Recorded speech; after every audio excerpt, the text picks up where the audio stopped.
اس آیت میں اس بحث کو، یہ جو مباحثہ تھا، جو آرگیومنٹ تھا ان کا، یہ کہہ کر ختم کر دیا گیا کہ تمہارے خیال میں دین کا تمام تر انحصار اس بات پر ہے کہ نماز میں انسان کا رخ مغرب کی طرف ہو یا مشرق کی طرف ہو۔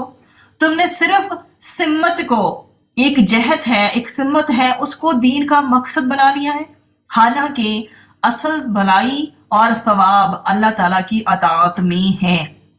اپنی ذات کے اعتبار سے مشرق و مغرب یا کسی اور سمت کی کوئی اہمیت نہیں ہے، اس کی اپنی ذات میں، اس چیز کی اپنی ذات میں، چاہے مشرق ہو یا مغرب، ٹھیک ہے، یا کسی اور سمت کی طرف ہو، اس میں کسی سمت کی کوئی اہمیت نہیں ہے۔ اللہ تعالیٰ جس جانب رخ کرنے کا حکم دے اسی کی تعمیل میں ثواب ہے۔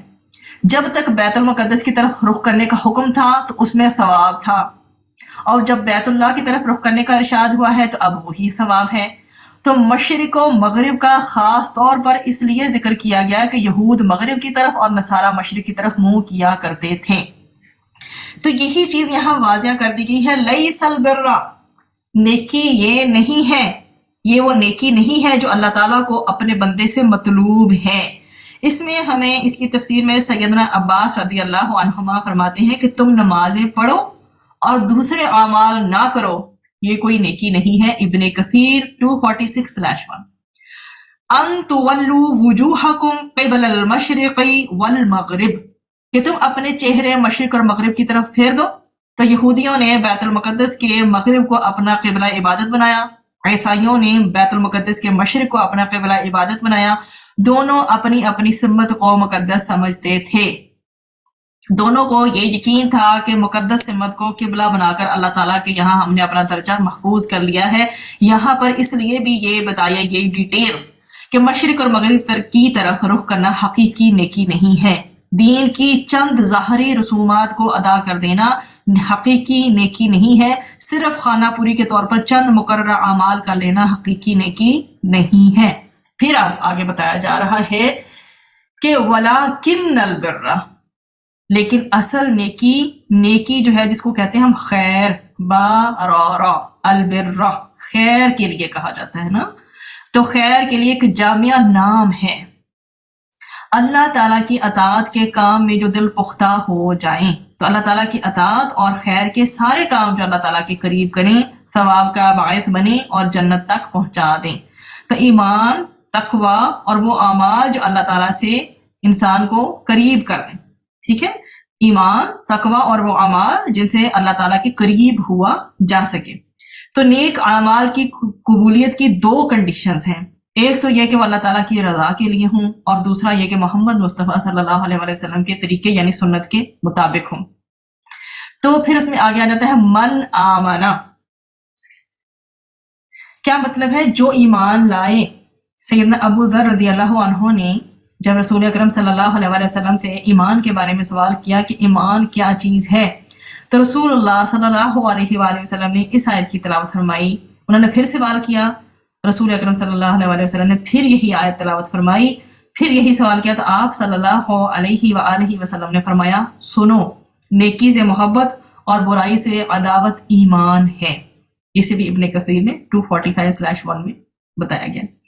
من آمن باللہ، جو آدمی اللہ تعالیٰ پر ایمان لائے۔ اللہ تعالیٰ پر ایمان لانے کا مطلب یہ ہے کہ بندہ سچے دل سے یہ اقرار کرے کہ زمین و آسمان اور پوری کائنات کا خالق و مالک، رازق، زندگی اور موت دینے والا، تنہا اس کائنات کو چلانے والا اور سب کی ضرورتوں کو پورا کرنے والا صرف اللہ تعالیٰ ہی ہے۔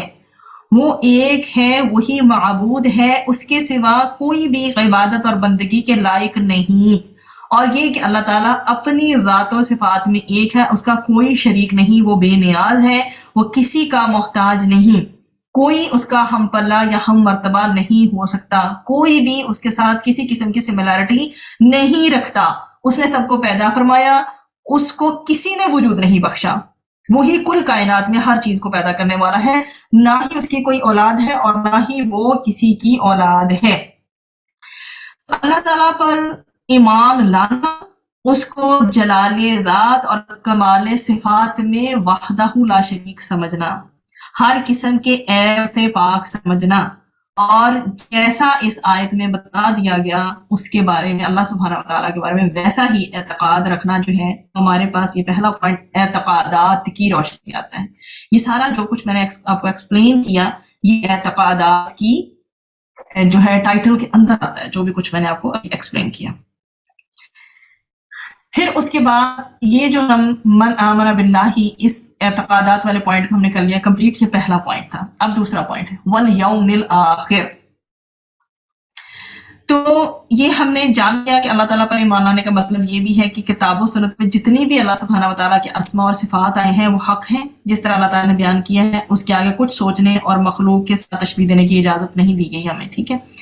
اب اسی طرح سے اسی جو ہے اللہ سبحانہ وتعالیٰ کی ذات کو لے کر جو ہمیں ایک ریفرنس بھی ملتا ہے وہ ہے سورۃ الشورى آیہ نمبر 11، اور اس میں یہ ہے کہ آسمانوں اور زمین کو پیدا کرنے والا ہے اللہ تعالیٰ، اس نے تمہارے خود تم میں سے کیا ہے جوڑا بنایا ہے، اور وہ تمہیں اس میں پھیلاتا ہے، اس کی مثل کوئی چیز نہیں، اور وہ سب کچھ سننے والا، سب کچھ دیکھنے والا ہے، اور ہمارا بھی اس چیز پہ فرم بلیو ہونا چاہیے۔ اب دوسرا جو پوائنٹ ہے وہ ہمارے پاس ہے والیوم الآخر کا، اور کیا ہے؟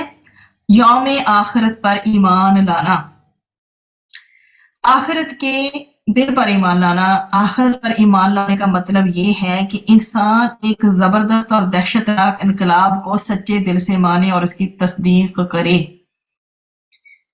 یہ انقلاب جو ہے وحشت انگیز ہوگا، اس کے بعد جو ہے زندگی فنا ہو جائے گی اور نئی زندگی کا آغاز ہوگا۔ اس نئی زندگی کا آغاز آخرت کہلاتا ہے، جس میں ساری مخلوق کو دوبارہ تخلیق کیا جائے گا، ان کا حساب کتاب ہوگا اور جزا اور سزا کا معاملہ ہوگا۔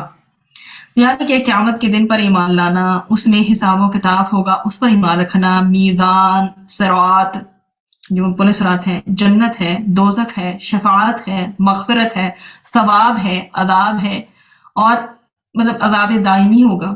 تو ان سب چیزوں پر جو ہے کیا کرنا؟ ایمان رکھنا۔ تو آخرت پر ایمان لانا واجب ہے کہ دین اسلام کے 6 ارکان میں سے ایک رکن ہے، جس پر مومن کے عقیدے کی بنیاد قائم ہوتی ہے۔ آخرت پر ایمان لائے بغیر ایمان مکمل نہیں ہوتا، اور نہ ہی اصلاح اور نہ استقامت نصیب ہوتی ہے۔ یہ ہمارا ہو گیا دوسرا پوائنٹ، والیوم الآخر، یوم آخرت پر ایمان لانے کے حوالے سے۔ اب اگلا ہمارا پوائنٹ ہے والملائکہ، اور کس پر ایمان لانا؟ فرشتوں پر ایمان لانا۔ یہ اعتقاد رکھنا کہ وہ اللہ تعالیٰ کی مخلوق ہیں، نور سے پیدا ہوئے ہیں، جسم و روح والے ہیں، نہ کھاتے ہیں نہ پیتے ہیں، نہ نکاح کرتے ہیں، نہ اللہ تعالیٰ کی نافرمانی کرتے ہیں، جو ان کو حکم ہوتا ہے وہ وہی کرتے ہیں، ان میں سے بعض اللہ تعالیٰ کے قاصد ہیں، انبیاء کے پاس وہی لاتے تھے۔ تو فرشتوں پر ایمان لانا، فرشتوں پر ایمان لانے کا مطلب یہ ہے کہ انسان سچے دل سے یقین رکھے کہ فرشتے اللہ تعالیٰ کی غیبی اور نوری مخلوق ہیں، اللہ تعالیٰ نے اپنی عبادت کے لیے پیدا فرمایا ہے، اور ان کے ذمہ جو بھی کام لگا دیے ہیں اس کو وہ انجام دیتے ہیں۔ اس میں ہمیں سورۃ التحریم میں بھی یہ اس چیز کا ریفرنس ملتا ہے آیہ نمبر 6 میں کہ اے لوگوں جو ایمان لائے ہو، اپنے آپ کو اور اپنے گھر والوں کو آگ سے بچاؤ، جس کا ایندھن آدمی ہے اور پتھر ہے، جس پر تند مزاج سخت گیر فرشتے مقرر ہیں، جو اللہ تعالیٰ کی نافرمانی نہیں کرتے اور انہیں جو حکم دیا جاتا ہے وہی کرتے ہیں۔ پھر الملائکہ کا فرشتوں پر ایمان لانے کا پوائنٹ کمپلیٹ ہوا۔ آگے ہے والکتاب، اور کتاب پر ایمان لانا۔ کتاب پر ایمان لانے کا مطلب یہ ہے کہ بندہ سچے دل سے اس بات کا یقین رکھے کہ اللہ تعالیٰ نے اپنے بندوں کی ہدایت اور رہنمائی کے لیے اپنے رسولوں پر کتابیں نازل کی ہیں، ان میں سے جن کے احکامات اور تعلیمات قرآن مجید کے مطابق ہیں انہیں مشعل راہ بنا لے، اور قرآن مجید کو ہدایت کی آخری کتاب سمجھے، اس کی دی ہوئی خبروں اور احکامات پر یقین کرے، اور اللہ تعالیٰ نے اپنے بندوں کی یہ جو ہدایت کے لیے اس کتاب کو بھیجا ہے اس پر عمل کرے۔ تو کتاب پر بیسیکلی ایمان لانے کا جو یہاں پہ تذکرہ ہے وہ قرآن مجید کے بارے میں ہی ہے۔ تو قرآن کریم اور جتنے بھی تمام کتب الہی ہیں، اسے پہلے بھی آ چکی ہیں، سب اللہ تعالیٰ کا کلام ہے اور سب پر ایمان رکھنا ضروری ہے۔ تو کتاب کے پوائنٹ میں جہاں پر آپ جو ہے اسپیسیفائڈ کریں گی اپنے لیے کہ قرآن پر بلیو کرنا، تو جتنی باقی کتابیں ہیں اللہ سبحانہ و تعالیٰ کی طرف سے نازل ہیں قرآن سے پہلے، ان پر بھی بلیو کرنا ضروری ہے۔ یہ ہمارا پوائنٹ کمپلیٹ ہوا کتاب کا، اور آگے ہے والنبیین، اور کیا؟ انبیاء پر ایمان لانا۔ تو تمام انبیاء پر یکساں ایمان لانا، انبیاء سب کے سب صغائر اور کبائر سے معصوم اور پاک ہیں، ٹھیک ہے؟ ہم یہ ذہن رکھیں صغائر جمع ہے صغیرۃن کی، ٹھیک ہے؟ چھوٹے گناہوں یا کبائر بڑے گناہوں کبیرۃن سے، تو وہ انبیاء کرام جو ہیں وہ سب قسم کے صغائر اور کبائر سے معصوم اور پاک ہیں۔ اور نبیوں پر اس میں جو ہے اس پوائنٹ میں کیا ہے؟ نبیوں پر ایمان لانا۔ انبیاء پر ایمان لانے کا مطلب یہ ہے کہ بندہ سچے دل سے یقین رکھے کہ اللہ تعالیٰ نے اپنے چنے ہوئے بندوں کو عام انسانوں کے لیے نبی اور رسول بنا کر بھیجا ہے۔ تو انبیاء جو ہے وہ حق کی دعوت دینے، جتنے بھی انبیاء ہیں یا رسول ہیں وہ حق کی دعوت دینے کے لیے، خوشخبری سنانے کے لیے آئے، اللہ تعالیٰ کے عذاب سے ڈرانے والے تھے۔ اور اس سلسلے کی سب سے آخری کڑی جو ہے وہ نبی کریم حضرت محمد مصطفیٰ صلی اللہ علیہ وآلہ وسلم ہے، اور اب نبوت جو ہے وہ ختم ہو چکی ہے، وہ خاتم النبیین ہے۔ پھر اب آگے آ جاتی ہے بات وآت المال، کیا کریں وہ؟ یہاں پر جو ہے اب اللہ تعالیٰ کی محبت میں مال دینے کی بات آ رہی ہے۔ تو حضرت ابو ہریرہ رضی اللہ عنہ سے مروی ہے کہ رسول اکرم صلی اللہ علیہ وآلہ وسلم نے ارشاد فرمایا، اللہ تعالیٰ تمہاری صورتوں اور مالوں کو نہیں دیکھتا، وہ تمہارے دلوں کو اور اعمالوں کو دیکھتا ہے، اسے مسلم نے روایت کیا ہے۔ تو کیا ہے جی؟ بات آ گئی ہے مال دینے کی، وآت المال، اور مال دے انسان، تو کیا ہے؟ یہ نیکی کا پہلا کام جو ہے ایمان لانا ہے۔ سب سے پہلے جہاں ہم نے آغاز کیا اپنے پوائنٹس کا، تو دیکھیے من آمنا، پہلا پوائنٹ ایمان لانا تھا ادھر۔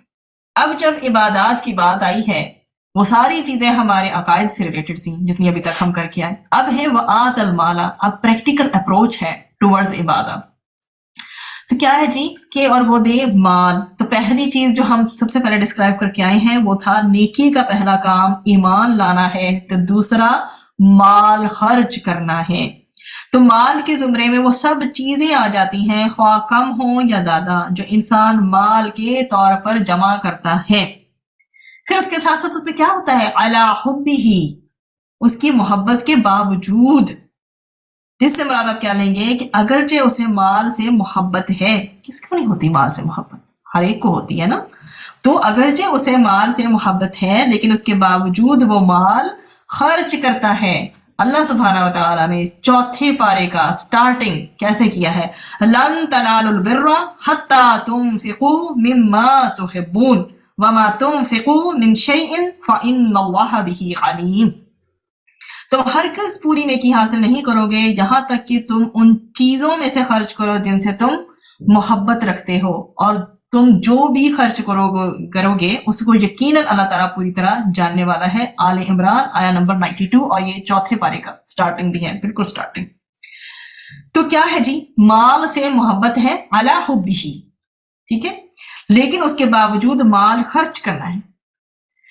تو سیدنا ابو ہریرہ رضی اللہ عنہ سے روایت ہے کہ ایک آدمی نبی کریم صلی اللہ علیہ وآلہ وسلم کے پاس آیا اور سوال کیا، یا رسول اللہ صلی اللہ علیہ وآلہ وسلم، کون سا صدقہ اجر کے اعتبار سے بڑا ہے؟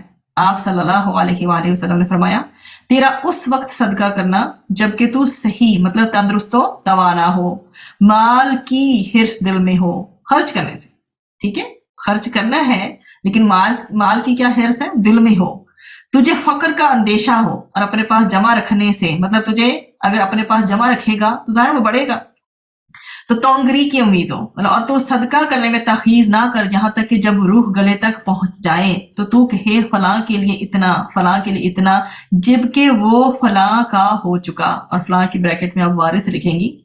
تو مطلب یہ ہے کہ تیرا اس وقت صدقہ کرنا کہ جب تو صحیح ہو، مال کی حرص بھی دل میں ہو، تجھے فقر کا اندیشہ بھی ہو، اور اس چیز کی جو ہے وہ امید بھی ہو کہ تو صدقہ کرنے میں جو ہے مطلب مال ظاہر جب وہ جمع کرے گا تو وہ بڑھے گا نا اس کے پاس، تو کیا کرے کہ اس سچویشن میں جب وہ صحیح ہے، تندرست و توانا ہے، اسے مال سے محبت بھی ہے، ٹھیک ہے، اور اپنے پاس وہ جمع رکھنا چاہتا ہے، لیکن پھر بھی صدقہ کرنے میں کیا کرو، تاخیر نہ کرو، کیونکہ جب روح گلے تک پہنچ جائے گی تو آپ کسی کو کہہ دو فلاں کے لیے اتنا، فلاں کے لیے اتنا، تب تو وہ ان کا ہو ہی گیا ہے، ٹھیک ہے، اس وقت سے پہلے جتنا صدقہ کرنا چاہتے ہو کر لو. اسے صحیح بخاری 1419 میں بتایا گیا. اب اس سے مراد یہ بھی ہے کہ اللہ تعالیٰ کی محبت میں اپنا مال خرچ کرتے ہیں، جیسا کہ وَيُطْعِمُونَ الطَّعَامَ عَلَى حُبِّهِ مِسْكِينًا وَيَتِيمًا وَأَسِيرًا، سورۃ الدہر آیہ نمبر 8، اور اس کو سورۃ الانسان بھی کہا جاتا ہے.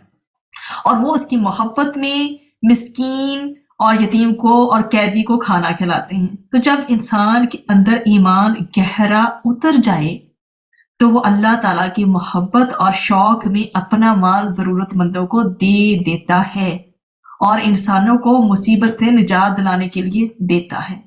یہاں اللہ تعالیٰ کی محبت میں مال خرچ کرنے کے لیے راستوں کی وضاحت کر دی گئی کہ آپ کہاں کہاں جو ہے نا مال کو خرچ کریں. اب جو ہے آگے ہم اس چیز کو دیکھنے لگے ہیں کہ ذوی القربہ ہمارے پاس جو ہے وہ کیٹیگری ہے. ذوی القربہ اس سے مراد کیا ہے؟ رشتہ دار ہیں. تو اس میں سب طرح کے رشتہ دار شامل ہیں، خواہ ان سے کوئی نسبی تعلق ہو یا عائلی ہو. تو اللہ تعالیٰ نے رشتہ داروں کو اوروں پر اس لیے مقدم فرمایا کہ دوسروں کے مقابلے میں ان کو دینا زیادہ بہتر اور موجب ثواب ہے، مطلب کہ انسان کو ثواب زیادہ ملتا ہے. اس میں ہے کہ حضرت ابو ہریرہ رضی اللہ عنہ سے مروی ہے کہ رسول اکرم صلی اللہ علیہ وآلہ وسلم نے فرمایا، بہت خوبصورت حدیث ہے، اسے غور سے سنیے گا. کیا فرمایا نبی کریم صلی اللہ علیہ وسلم نے کہ اگر تو 1 دینار اللہ تعالیٰ کی راہ میں خرچ کرے اور 1 دینار مسکین کو دے اور 1 دینار اپنے اہل کو دے تو ان میں سب سے زیادہ ثواب اس دینار کا ہے جو تو نے اپنے اہل پر کیا. کیا ہے جی؟ کہ 1 دینار اللہ تعالیٰ کی راہ میں خرچ کیا ہے اور 1 دینار مسکین کو دیا ہے، 1 دینار اپنے اہل کو، تو ان میں سے سب سے زیادہ ثواب اس دینار کا ہے جو تو نے اپنے اہل پر صرف کیا. یہ مسلم میں مینشنڈ ہے. اب اس میں ایک ہی حدیث ہوگی، ایک میں مختصر ہے اور دوسری جگہ تفصیلاً ہے، اور مقصد انڈرسٹینڈ کرنا ہے. میں دونوں نریشنز کو سامنے رکھتی ہوں. حضرت ابن مسعود رضی اللہ عنہ کی زوجہ حضرت زینب سے مروی ہے کہ رسول اکرم صلی اللہ علیہ وسلم نے فرمایا، اے عورتوں کے گروہ، صدقہ اور خیرات کر اگرچہ اپنے زیور ہی سے ہو. حضرت زینب اور ایک اور دوسری عورت نے عرض کیا، یا رسول اللہ صلی اللہ علیہ وسلم، اپنے خامد کو اور جو یتیم اپنی پرورش میں ہو اگر اس کو صدقہ دیا جائے تو کفایت کرے گا؟ آپ صلی اللہ علیہ وسلم نے ارشاد فرمایا، ایسے دینے میں 2 ثواب ہیں، ایک ثواب رشتہ داروں کا اور ایک صدقہ کا، اور یہ بخاری میں مینشنڈ ہے. پھر آگے حضرت سلمان بن عامر سے مروی ہے کہ رسول اکرم صلی اللہ علیہ وسلم نے فرمایا کہ مسکین کو صدقہ دینا تو صدقہ ہے اور رشتہ داروں کو صدقہ دینا صدقہ بھی ہے اور صلہ رحمی بھی. امام احمد، ترمذی، نسائی، ابن ماجہ، دارمی، سب میں یہ مینشنڈ ہے. اب آ جائیں اس بات کو کہ یہ جو سیدنا زینب والی بات ہے، وہاں پہ آپ کے سامنے مختصر نریشن تھی، اب میں آپ کے سامنے اس کو تفصیلاً بیان کروں گی. تو ہم نے ذوی القربہ میں رشتہ داروں کی کیٹیگری کو اب ہم ایکسپلور کرنے جا رہے ہیں، یعنی اللہ تعالیٰ کی محبت میں رشتہ داروں پر مال خرچ کیا جائے. تو سیدہ زینب رضی اللہ عنہا نے بیان کیا، میں مسجد نبوی میں تھی، مسجد نبوی صلی اللہ علیہ وآلہ وسلم میں تھی. تو وہ فرماتی ہیں کہ میں مسجد نبوی صلی اللہ علیہ وآلہ وسلم میں تھی، میں نے رسول اکرم صلی اللہ علیہ وآلہ وسلم کو دیکھا. آپ صلی اللہ علیہ وآلہ وسلم یہ فرما رہے تھے، صدقہ کرو خواہ اپنے زیور ہی میں سے کرو. سیدہ زینب رضی اللہ عنہا اپنا صدقہ اپنے شوہر سیدنا عبداللہ بن مسعود رضی اللہ عنہ اور چند یتیموں پر جو ان کی پرورش میں تھے خرچ کیا کرتی تھی. اس لیے انہوں نے اپنے خامد سے کہا کہ آپ رضی اللہ عنہ اور رسول اکرم صلی اللہ علیہ وآلہ وسلم سے پوچھئے کہ کیا وہ صدقہ بھی مجھے کفایت کرے گا جو میں آپ رضی اللہ عنہ پر اور ان چند یتیموں پر خرچ کروں جو میری سپردگی میں ہیں. لیکن عبداللہ بن مسعود رضی اللہ عنہ نے کہا، تم خود جا کر رسول اکرم صلی اللہ علیہ وسلم سے پوچھ لو. آخر میں خود آخر میں وہ خود رسول اکرم صلی اللہ علیہ وسلم کی خدمت میں حاضر ہوئیں. اس وقت میں آپ صلی اللہ علیہ وآلہ وسلم کے دروازے پر ایک انصاری خاتون کو میں نے پایا جو میری ہی جیسی ضرورت لے کر موجود تھی. یہ زینب ابو مسعود انصاری رضی اللہ عنہ کی بیوی تھی. پھر ہمارے سامنے سے بلال رضی اللہ عنہ گزرے تو ہم نے ان سے کہا کہ آپ رضی اللہ عنہ رسول اکرم صلی اللہ علیہ وسلم سے یہ مسئلہ دریافت کر دیجئے کہ کیا وہ صدقہ مجھ سے کفایت کرے گا جسے میں اپنے شوہر اور اپنے زیر تحویل چند بچوں پر خرچ کروں. ہم نے بلال رضی اللہ عنہ سے یہ بھی کہا کہ ہمارا نام نہ لینا.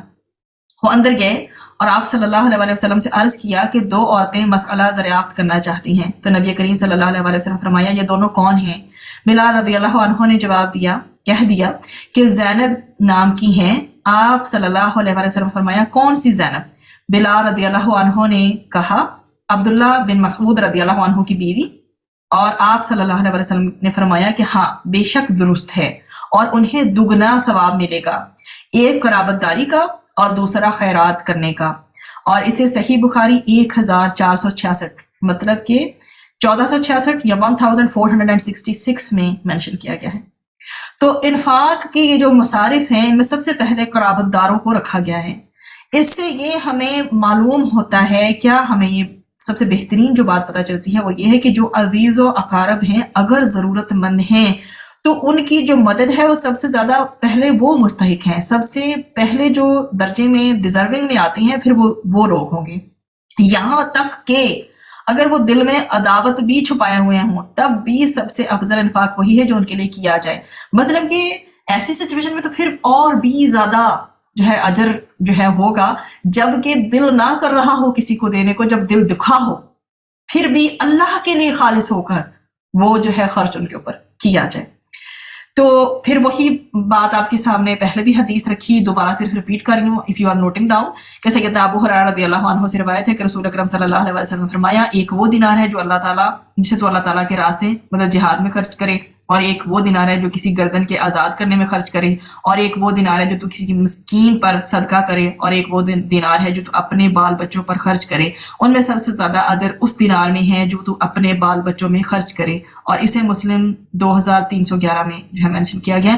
تو یہ کچھ جگہوں پہ جو ہوتی ہیں وہ احادیث تھوڑی سی مختصر ہوتی ہیں اور کچھ جگہوں پہ جو ہوتی ہیں وہ تفصیلاً بیان کی گئی ہوتی ہیں. اس لیے دونوں آپ کے سامنے رکھ دیتی ہوں کہ بات جو ہے وہ صحیح طرح سے سمجھ آ جائے. اب آگے ہمارے پاس جو کیٹیگری ہے والیتاما کی، اور یتیموں کی آ گئی ہے. تو اور یتیموں کی بات آ گئی ہے، اور یتیموں کو اللہ تعالیٰ کی محبت میں اپنا مال یتیموں پر خرچ کریں، ان یتیموں پر جن کا کوئی کمانے والا نہ ہو اور نہ خود ان میں اتنی قوت ہو کہ وہ کما کر کیا ہے مستغنا ہو جائیں، مطلب کہ غنی ہو جائیں. تو نبی کریم صلی اللہ علیہ وسلم نے ارشاد فرمایا میں اور یتیم کی کفالت کرنے والا جنت میں اس طرح ساتھ ہوں گے. اس موقع پر آپ نے اپنی انگلیاں انگوٹھے کے پاس والی اور بیچ والی ساتھ ملا کر دکھائیں، اور یہی صحیح بخاری میں 888/2 میں ہمیں اس کا ریفرنس جو ہے وہ ملتا ہے. تو قرابت دار ہوتے ہیں ان کے بعد جو ہے اگلا ذکر جو ہے اسلامی معاشرہ میں یتیموں کا ہے، جو اس چیز کو واضح کرتا ہے کہ اپنے عزیزوں کے بعد پہلی نظر جو ہے آدمی کی ان بچوں پر پڑنی چاہیے جو کہ ماں باپ کی شفقت سے محروم ہو چکے ہیں اور جن کی کفالت اور تربیت کی ساری ذمہ داری جو ہے وہ معاشرے پر اب آ گئی ہے. تو پہلے اس میں یہ سمجھ لیں کہ یتیم کس کو کہتے ہیں. ہر عمر کا انسان یتیم نہیں کہلائے گا، ٹھیک ہے. یتیم اس بچے کو کہتے ہیں جس کا باپ بالغ ہونے سے پہلے مر جائے یا گم ہو جائے اور اس کا کوئی بھی کمانے والا نہ ہو اور نہ ہی وہ خود روزی کما سکتا ہو، ٹھیک ہے. یتیم اس بچے کو کہتے ہیں جس کا باپ بالغ ہونے سے پہلے مر جائے یا خدا نخواستہ کسی انسیڈنٹ کی وجہ سے گم ہو جائے اور کوئی اس کا کمانے والا نہ ہو اور نہ ہی وہ خود روزی کما سکتا ہو. تو اس میں ایک حدیث کی روشنی میں یہ بھی مینشن ہے واضح ورڈز کے ساتھ کہ بلوغت کے بعد یتیمی نہیں رہتی. نبی کریم صلی اللہ علیہ وسلم نے وہی آپ کے سامنے میں نے جو ہے ارشاد فرمایا ہے ان کا، نبی کریم صلی اللہ علیہ وسلم کا. اور ایک مزید بخاری، احمد، ابو داؤد اور ترمذی میں بھی یہی الفاظ آئے ہیں کہ میں اور یتیم کی کفالت کرنے والا جنت میں اتنے قریب ہوں گے جیسے کہ شہادت کی انگلی اور درمیانی انگلی سے قریب ہیں، جتنی وہ قریب ہیں. اس میں جو ہے حضرت اسما بنت ابو بکر رضی اللہ عنہ فرماتی ہے کہ میری ماں میرے پاس آئی اور وہ مشرکہ تھی. میں نے رسول اکرم صلی اللہ علیہ وسلم سے پوچھا یا رسول اللہ صلی اللہ علیہ وسلم میری ماں آئی ہے اور وہ مشرکہ ہے، میں اس کے ساتھ کیا معاملہ کروں؟ آپ صلی اللہ علیہ وسلم نے فرمایا اس کے ساتھ کیا کرو؟ اس کے ساتھ صلہ رحمی کرو۔ تو یہ ہمارے پاس جو کیٹیگری آ گئی وہ آ گئی یتیموں کی۔ اس کے بعد ہماری نیکسٹ کیٹیگری ہے والمساکین، سین کاف نون سے نکلا ہے، اور مسکینوں کو۔ اچھا، اب جو مسکین ہے، مسکین وہ ہے جس کے پاس اتنا نہ ہو کہ اس کے کھانے پینے، پہننے اوڑھنے، رہنے سہنے کو کافی ہو سکے، اس کے ساتھ بھی کیا سلوک کیا جائے؟ حسن سلوک کیا جائے، جس سے اس کی حاجت پوری ہو اور وہ فقر و فاقہ اور قلت و ذلت کی حالت سے بچ سکے۔ ابو ہریرہ رضی اللہ عنہ سے مروی ہے کہ رسول اکرم صلی اللہ علیہ وآلہ وسلم نے ارشاد فرمایا کہ مسکین صرف وہی نہیں جو مانگتا پھرتا ہو اور ایک ایک دو دو کھجوریں یا روٹی کے ایک یا دو دو لقمے لے جاتا ہو، بلکہ مسکین وہ بھی ہے جس کے پاس اتنا نہ ہو کہ اس کے سب کام نکل جائیں، نہ وہ اپنی حالت ایسی بنائے جس سے لوگوں کو علم ہو جائے کہ ان میں سے کوئی اس کو کچھ دے دے۔ ٹھیک ہے جی، تو اور اس میں خاص رسول اکرم صلی اللہ علیہ وسلم کا جو ارشاد ہے آپ کے سامنے میں نے اس کو واضح کر دیا کہ مسکین وہ نہیں ہے جو کیا ہے سوال کرنے کے لیے لوگوں کے پاس چکر لگاتا ہے، جیسے ایک لقمہ اور دو لقمہ یا ایک کھجور اور دو کھجوریں واپس کر دیتے ہیں، یعنی کوئی دیتا ہے کوئی نہیں دیتا، لیکن واقعی مسکین وہ ہے جو ایسی چیز نہیں پاتا جو اسے بے نیاز کر دے، اور اسے پتہ بھی نہیں چلتا کہ تاکہ مطلب اسے پتہ بھی نہیں چلتا تاکہ اس پر صدقہ کیا جائے اور وہ سوال کرنے کے لیے بھی کھڑا رہے۔ اس میں بھی ہمیں بخاری کا ریفرنس جو ہے وہ 200/1 کا ملتا ہے۔ یہ ہماری مسکین کے حوالے سے ہو گئی ڈیٹیل۔ اب آگے آ جاتا ہے وابن السبیل، اور یہ جو وابن السبیل ہے مسافر کی بات کی گئی ہے، تو ابن السبیل مسافر کو کہتے ہیں۔ یہاں وہ مسافر مراد ہے جو اپنے اہل و عیال سے الگ ہو اور اس کے پاس سفر جو ہے خرچ کے لیے مطلب خرچ کرنے کے لیے سفر میں موجود نہ ہو کچھ بھی، ٹھیک ہے، جو اپنے اہل و عیال سے پہلی بات ہے الگ ہے اور اس کے پاس سفر کے لیے خرچ نہ رہا ہو، ایسے مسافروں کو اتنا دیا جائے کہ وہ اطمینان سے اپنے وطن پہنچ جائیں۔ اسی طرح وہ شخص جو اللہ تعالیٰ کی اطاعت میں سفر کر رہا ہو اسے جانے آنے کا خرچ دینا چاہیے، یا مہمان بھی اسی کیٹیگری میں آتے ہیں۔ مطلب اگر آپ احسان کی کیٹیگری میں رکھیں، آپ کو ایک تھوڑا شک ہے، ڈاؤٹ ہے کہ جی مہمان کے پاس اتنا خرچہ نہیں ہے کہ آسانی سے واپس جا سکے، ضروری نہیں ہے کہ وہ ڈیزرونگ ہو تبھی آپ دیں، ٹھیک ہے، اگر آپ اسے دے دیں گے تو یہ آپ کے لیے کیا ہوگا؟ نیکی ہی ہوگی۔ تو مسافر وہ ہے جو ایک تو اپنے فیملی سے الگ ہو، کسی بھی آؤٹ آف اسٹیشن میں بیٹھا ہو، اس کے پاس اتنا پیسہ نہیں ہے کہ ٹریول کر کے اپنے ایریا میں واپس جا سکے، اس کو ایون تو کہ وہ اس کیٹیگری میں آئے یا نہ آئے، ٹھیک ہے، کہ وہ اس کو خرچ لگتا ہے کہ نہیں، وہ کیونکہ وہ مسافر کی کیٹیگری میں ہے اس وجہ سے آپ اس کو دیں گے۔ تو مسافروں کو، مسافر وہ جو آپ کو بتایا کہ اپنے گھر سے دور ہو، اپنے مسافر ہونے کی بنا پر وہ مدد کا مستحق ہے، ٹھیک ہے، اپنے ٹریولر ہونے کی وجہ سے، خواہ وہ صاحب استطاعت ہو یا غیر صاحب استطاعت ہو۔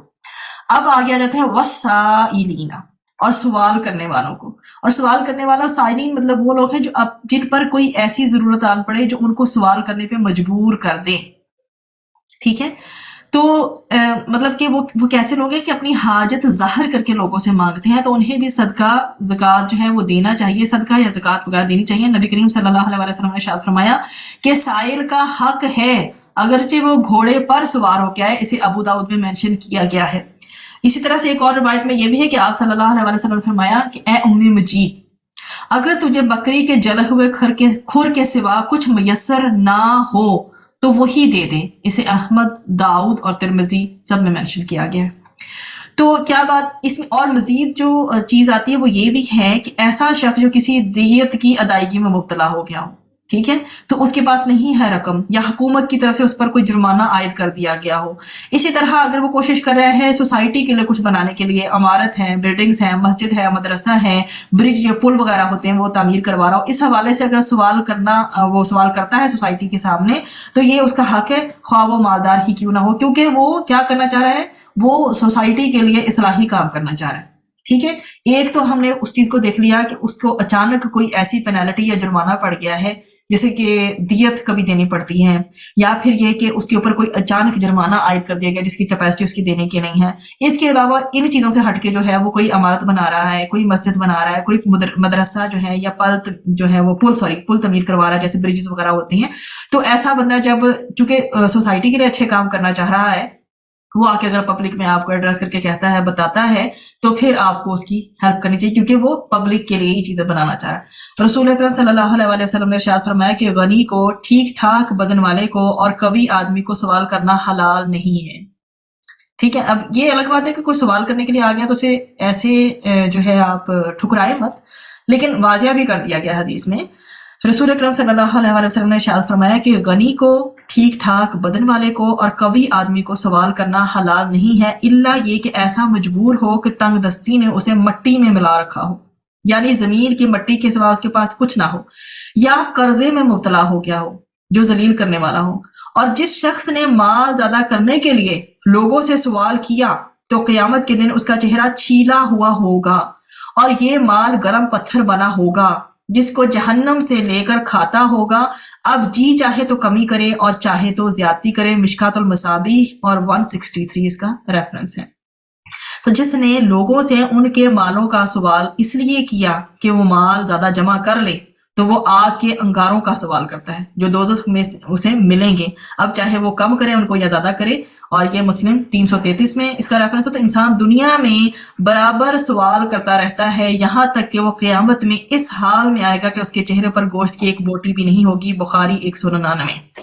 تو یہ ہماری سائل کی کیٹیگری تھی۔ اب ہم آگے بڑھتے ہیں وفر رقاب، اور غلاموں کو چھڑانے میں، یعنی غلاموں کو آزاد کروانے اور قیدیوں کو چھڑانے میں مال خرچ کرے، مطلب کہ جنگی قیدیوں کو کافروں اور ظالموں کی قید سے چھڑوانے کے لیے مال خرچ کرنے کا کہا گیا ہے۔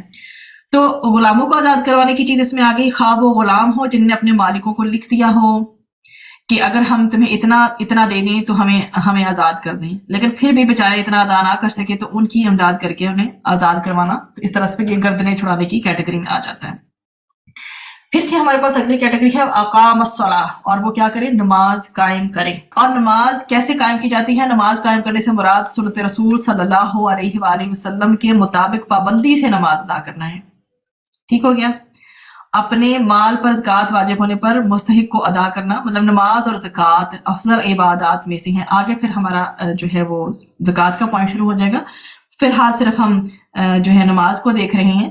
تو نماز کیا ہے؟ اقام الصلاۃ، نماز کی ادائیگی کس طرح سے کرنی ہے کہ فرض اور نفل نماز کو، ٹھیک ہے، فرض ہو یا نفل نماز ہو، فرض کے لیے تو لازم ہے کہ اسے وقت پر ادا کیا جائے، اور نفل نماز کی ادائیگی کے وقت زوال کو مد نظر رکھا جائے کہ زوال کا ٹائم نہ ہو۔ تو جو بھی نماز ہے، جو فرض نماز انسان نے قائم کرنی ہے، اس کے تمام ایٹیکیٹس کو مد نظر رکھا جائے، اس کے جو بھی مستحبات ہیں، مستحب چیزیں ہیں، جو بھی سنن کی چیزیں ہیں، مطلب کہ کیا ہے، نماز کو وقت پر ادا کیا جائے پورے ایٹیکیٹس آداب کے ساتھ، اس کے مستحبات مطلب جو مستحب چیزیں ان کا بھی خیال رکھا جائے، جو سنن کے حوالے سے انسان کو رعایت ملتی ہے ان کو بھی دھیان میں رکھا جائے، نبی کریم صلی اللہ علیہ وسلم نے جیسی نماز ادا کی ویسا اسے ادا کیا جائے، نہایت اطمینان، خشوع و خضوع کے ساتھ اس طرح سے نماز ادا کی جائے جس طرح کی ادائیگی کا شریعت نے ہمیں حکم دیا ہے۔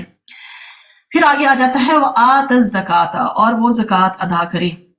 تو اس میں نفلی صدقات و خیرات شامل نہیں ہیں، ٹھیک ہے۔ زکوٰۃ کیا ہے؟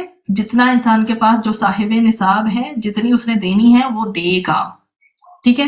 تو اس سے مراد نفس کو اور جو ہے ذلیل اخلاق سے پاک کرنا ہے، جیسا کہ ہمیں ارشاد ملتا ہے قد افلح من زکاہا، اپنے نفس کو پاک کرنے والا جو ہے وہ فلاح پا گیا۔ قد تحقیق افلح فلاح پا گیا، من جس نے زکاہا پاک رکھا، ٹھیک ہے جی، جس نے اپنے نفس کو پاک رکھا، جس نے اپنے نفس کو پاک کیا وہ فلاح پا گیا، یعنی اپنے آپ کو گندگیاں اور شرک و کفر سے پاک کرنا ہے۔ تو وہ زکوٰۃ جو ہے اس میں وہ سارے وہ صدقات آتے ہیں جو کہ ایک صاحب نصاب کے اوپر عائد ہوتے ہیں، تو اس میں زکوٰۃ جو ہے اتنی نکالنا ضروری ہے سال میں۔ اور جو باقی صدقات ہیں وہ تو خیر نفلی جو ہیں صدقات میں وہ چیزیں شمار ہو جاتی ہیں، لیکن زکوٰۃ جو ہے وہ فرض ہے، جس طرح آپ کو پتا ہے کہ 5 پلرز آف اسلام ہیں ان میں زکوٰۃ آتی ہے، ٹھیک ہے۔ تو یہ جو ہے نکالنا ضروری ہے، یہ فرض کی کیٹیگری میں آتی ہے. باقی جو سب صدقات ہیں وہ نفلی صدقات ہوتے ہیں. پھر آگے ہمارے پاس آ جاتا ہے والموفون بعہدہم اذا عاہدوا، وہ اپنی عہد کو پورا کرتے ہیں، یعنی جب قسم کھاتے ہیں تو اس کو سچ کر دکھاتے ہیں، اور جب وعدہ کرتے ہیں تو اس کو وفا کرتے ہیں، جب کچھ کہتے ہیں تو سچ کہتے ہیں، ان کے پاس کوئی امانت رکھتا ہے تو وہ اس کو جوں کا توں ادا کرتے ہیں، اور جب حق بات پر ان سے کوئی گواہی طلب کی جاتی ہے تو وہ گواہی دیتے ہیں. تو اس میں کیا ہے؟ عہد کی پابندی ہے، عہد کو پورا کرنا ہے. تو عہد کی پابندی بھی کیا ہے؟ نیکی کا کام ہے. تو نبی کریم صلی اللہ علیہ وسلم کے ارشادات ہمیں ملتے ہیں کہ اس کا کوئی دین نہیں جو عہد کی پابندی نہیں کرتا. اسے احمد، طبرانی اور ابن حبان میں بیان کیا گیا ہے. تو اللہ تعالیٰ یا خود بندے کی طرف سے لازم کیے ہوئے امر کا التزام کرنا عہد کہلاتا ہے. بس تمام حقوق اللہ اس میں داخل ہو جاتے ہیں، کیونکہ اللہ تعالیٰ اپنے بندوں پر ان کو لازم قرار دے دیا ہے. اور کیا ہے کہ اس میں تمام حقوق العباد بھی آ جاتی ہیں. تو وہ حقوق بھی شامل ہے، جیسے کہ انسان عہد کی پابندی کے حوالے سے یہ ہے کہ نبی کریم صلی اللہ علیہ وسلم جو ہے ان کی ہمیں سیدنا ابو ہریرہ سے جو ہے روایت ملتی ہے کہ رسول اکرم صلی اللہ علیہ وسلم نے فرمایا ہے کہ منافق کی 3 نشانیاں ہیں. تو وہ عہد کی کیٹیگری کے حوالے سے بہت واضح کر دیتے ہیں کہ عہد کا کیا مقام ہے، کہ منافق کی 3 نشانیاں ہیں: جب بات کرے تو جھوٹ بولے، جب وعدہ کرے تو اسے پورا نہ کرے، اور جب اس کے پاس امانت رکھوائی جائے تو خیانت کرے. صحیح مسلم 212. تو اس سے آپ یہ اندازہ لگا لیجئے کہ وعدہ کرنا اور اسے نبھانا کتنا ضروری ہے. ٹھیک ہے، عہد کی پابندی وہی کر سکتا ہے جو عہد کی فضیلت کو سمجھتا ہے، اور عہد کی پابندی کے بغیر وہ خود کو دین پر نہیں سمجھتا. اس لیے پہلی بات ہے کہ جو بھی کوئی وعدہ ہے بہت سوچ سمجھ کے کیا جائے اور پھر اسے نبھایا بھی جائے.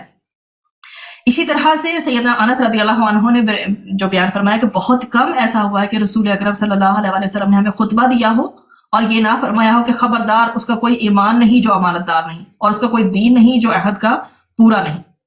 اسی میں سیدنا عبداللہ بن عمر رضی اللہ عنہما سے روایت ہے کہ رسول اکرم صلی اللہ علیہ وسلم نے ارشاد فرمایا کہ بلا شبہ دھوکہ دینے والے کے لیے قیامت کے دن ایک جھنڈا نصب کیا جائے گا اور کہا جائے گا کہ یہ فلاں بن فلاں کی دھوکہ بازی کا جھنڈا ہے، اور وہ اس جھنڈے کے ذریعے سے پہچانا جائے گا. اس میں جو ہے ریفرنس ہمیں صحیح بخاری کا ملتا ہے 452/1 کا.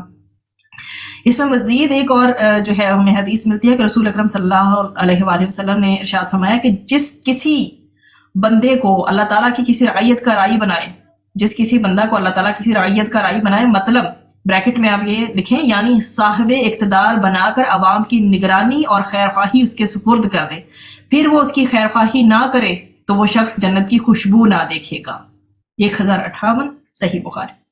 تو اس میں ہمیں بہت ساری مثالیں ملتی ہیں. دور نبوی میں ایفاء عہد کی مثالیں ہیں، سیدنا حذیفہ بن یمان کے حوالے سے ہیں کہ دونوں جنگ وہ اور ابو خصیل یہ سیدنا یمان کی کنیت ہے، دونوں جنگ بدر میں شمولیت کے لیے جا رہے تھے کہ راستے میں قریش مکہ کے ہتھے چڑھ گئے اور انہوں نے ان سے عہد لے کے چھوڑا کہ وہ غزوہ بدر میں حصہ نہیں لیں گے. چنانچہ یہ دونوں صحابہ قریش سے چھٹکارا حاصل کرنے کے لیے میدان بدر میں جو ہے وہ آ گئے، آپ صلی اللہ علیہ وسلم کے پاس پہنچ گئے اور سارا ماجرا بیان کیا. اس وقت مسلمانوں کی تعداد بہت کم تھی اور آپ صلی اللہ علیہ وسلم کو ایک ایک آدمی کی شدید ضرورت تھی، لیکن اس کے باوجود آپ صلی اللہ علیہ وسلم نے ان دونوں کو واپس چلے جانے کا حکم دیا. فرمایا تم اپنا عہد پورا کرو، اللہ تعالیٰ ہماری مدد کرے گا. اسی طرح سے صلح حدیبیہ کے حوالے سے بھی جو ہے وہ ابو جندل کے بارے میں ملتا ہے کہ وہ فرار ہو کے جو ہے وہ زنجیر قریش مکہ کی قید سے فرار ہو کے مسلمانوں کے پاس پہنچ گئے نا، اور اپنا زخم دکھا دکھا کر اپنا دکھڑا سنا کر التجا کی کہ خواہ کچھ بھی ہو اب کافروں کے حوالے انہیں نہ کیا جائے. لیکن آپ صلی اللہ علیہ وسلم نے محض جو عہد کو پورا کرنے کے لیے ان کو کافروں کے سفیر جو ہیں جو سہیل بن عمر اور جو ابو جندل کا باپ تھا ان کے حوالے کیا. تو ابو جندل کو صبر کی تلقین کرتے فرمایا کہ اللہ تعالیٰ تمہارے لیے کوئی اور راہ نکال دے گا، حالانکہ وہ بہت جو ہے وہ اصرار کر رہے تھے کہ انہیں واپس نہ کیا جائے. تو یہ جو ہے ہماری عہد کو کمپلیٹ کرنے کی، وعدے کو ایفا کرنے کی بات تھی. اب ہے والصابرین. تو اس سے مراد کون ہے؟ اس سے مراد ہے صبر کرنے والے، یعنی وہ لوگ جو مصیبت میں صبر سے مقابلہ کرتے ہیں، ڈٹے رہتے ہیں، تو اللہ تعالیٰ کے احکامات کی کیا ہے اطاعت کرتے ہیں، ان کاموں سے رک جاتے ہیں جس سے اللہ تعالیٰ نے منع فرمایا ہے. تو اللہ تعالیٰ نے صبر کو نیکی قرار دیا ہے. پھر آگے آ جاتا ہے البأسا، تنگ دستی میں. ٹھیک ہے، اس میں یہ ہے کہ فقر کی شدت ہو یا تنگ دستی ہو، فقر اور تنگ دستی میں صبر کرتے ہیں کیونکہ اس کی وجہ سے انسان جسمانی اور روحانی طور پر تکلیف میں رہتا ہے. تو جب گھر والے بھوک کا شکار ہوں اور لوگ نعمتوں سے فائدہ اٹھائیں تو انہیں تکلیف ہوتی ہے نا. تو جب اپنے گھر والوں کو لباس فراہم نہیں کر سکتا تو موسم کے سرد و گرم کی وجہ سے تکلیف ہوتی ہے. تو اللہ تعالیٰ سے ثواب کی امید کے ساتھ ان پر صبر کرنے کا حکم دیا گیا. پھر والضراء، دعا سے نکلتا ہے. اس کا مطلب یہ ہے کہ نقصان اور بیماری، اس میں ہر قسم کی ڈیسیزز آ جاتی ہیں، ہر قسم کی تکالیف، ہر قسم کی بیماریاں اس کے اندر آ جاتی ہیں. انسان کمزور ہے اور جسم تکلیف محسوس کرتا ہے. اگر بیماری طویل ہو جائے تو اللہ تعالیٰ سے ثواب کی امید کے ساتھ صبر کرنے کا حکم دیا گیا ہے. پھر آ جاتا ہے وحین الباس، اور وقت جنگ کے، لڑائی کے وقت. اس سے مراد لڑائی اور کی شدت ہے، یعنی ان دشمنوں سے لڑائی کے وقت جن سے لڑنے کا حکم دیا گیا ہے، کیونکہ صبر و استقلال سے جوان مردی کا مظاہرہ کرتے ہوئے جو ہے وہ اس وقت کو فیس کرنا ہے. نفس انسانی کے لیے یہ چیز بہت مشکل ہے. انسان قتل ہونے سے، زخمی ہونے سے یا قید ہونے سے بہت گھبراتا ہے. ٹھیک ہے، اس لیے اس چیز کو آپٹ کر لینا، اس وقت میں اس چیز کو آپٹ کر لینا صبر کے ساتھ، اور کیا ہے، ڈٹرمینیشن کے ساتھ، وہ بھی کیا سوچتے ہوئے کہ اللہ تعالیٰ پر ثواب کی امید کرتے ہوئے صبر کا جو ہے وہ مظاہرہ کرنا. حالانکہ یہ چیزیں صبر کی بہت زیادہ محتاج ہوتی ہیں. تو اب ضراء اور الباس کا الگ الگ تذکرہ اس لیے کیا گیا ہے کہ ان حالات میں اللہ تعالیٰ کے احکامات پر قائم رہنا مشکل ترین مرحلہ ہوتا ہے. ٹھیک ہے، تو یہ بات جو ہے کہ فقر و فاقہ میں، مال کی کمی کے وقت، بدن کی بیماری کے وقت، لڑائی کے موقع پر، دشمنان دین کے سامنے، میدان جنگ میں، جہاد کے وقت صبر و ہمت کرنے والے اور لوہے کی طرح جنگ جانے والوں کی مثال یہاں پر دی گئی ہے. پھر کیسے آیت کا جو ہے وہ اختتام کیا گیا، اولئک الذین صدقوا، یہی وہ لوگ ہیں جنہوں نے سچ کہا، واولئک هم المتقون، اور یہی وہ لوگ ہیں جو متقی ہیں. کیا ہے کہ انسان جو ہے اللہ تعالیٰ پر بھروسہ کرتا ہے تنگی میں، مصیبت میں، حتیٰ کہ جنگ کے دوران بھی تو ہر حال میں اللہ تعالیٰ کے راستے پر وہ جمع رہتا ہے. انہی لوگوں کو کہا گیا ہے کہ اولئک الذین صدقوا، یہی وہ لوگ ہیں جنہوں نے سچ کہا.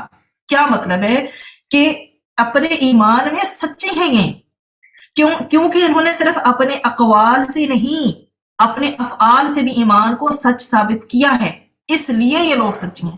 Just they are not talking about it, they are practically applying it, that's why they are true. یہ لوگ اپنے ایمان میں سچے ہیں کیونکہ ان کے اعمال ان کے ایمان کی تصدیق کرتے ہیں. سیدنا عبداللہ بن مسعود رضی اللہ عنہ رسول اکرم صلی اللہ علیہ وسلم سے روایت کرتے ہیں، بہت ہی خوبصورت اور موٹیویٹنگ حدیث ہے. آپ صلی اللہ علیہ وسلم فرمایا، بے شک سچ آدمی کو نیکی کی طرف بلاتا ہے اور نیکی جنت کی طرف لے جاتی ہے، اور ایک شخص سچ بولتا رہتا ہے یہاں تک کہ وہ صدیق کا لقب اور مرتبہ حاصل کر لیتا ہے. صحیح بخاری 6094.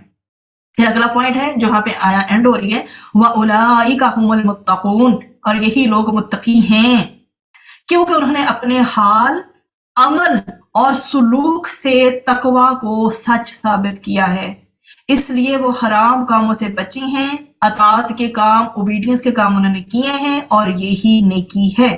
اور یہی لوگ متقی ہیں کیونکہ انہوں نے ترک کر دیا، جسے اللہ تعالیٰ نے روکا انہوں نے ترک کر دیا، اور جو اللہ تعالیٰ نے کہا انہوں نے وہ کیا. سمعنا واطعنا. سیدنا ابو ہریرہ رضی اللہ عنہ سے روایت ہے کہ رسول اکرم صلی اللہ علیہ وسلم نے فرمایا، اللہ تعالیٰ تمہارے جسموں اور تمہاری صورتوں کو نہیں دیکھتا بلکہ وہ تمہارے دلوں اور عملوں کو دیکھتا ہے. صحیح مسلم 6543. اور بھلائی یہ ہے کہ اطاعت کا مادہ دل میں پیدا ہو جائے، فرائض پابندی کے ساتھ ادا ہوں، اور انسان تمام بھلائیوں کا عامل ہو. حق تو یہ ہے کہ جس نے اس آیت پر عمل کر لیا اس نے کامل اسلام پا لیا اور دل کھول کر کیا بھلائی سمیٹ لی. تو ان اوصاف والے لوگ ہی ایمان اور نیکی میں سچے ہیں، ان کا ظاہر و باطن، قول و فعل یکساں ہیں، اور یہی کفر اور تمام بری خصلتوں سے بچتے ہیں. بارک اللہ فیکم. سبحان ربک رب العزۃ عما یصفون وسلام علی المرسلین والحمد للہ رب العالمین.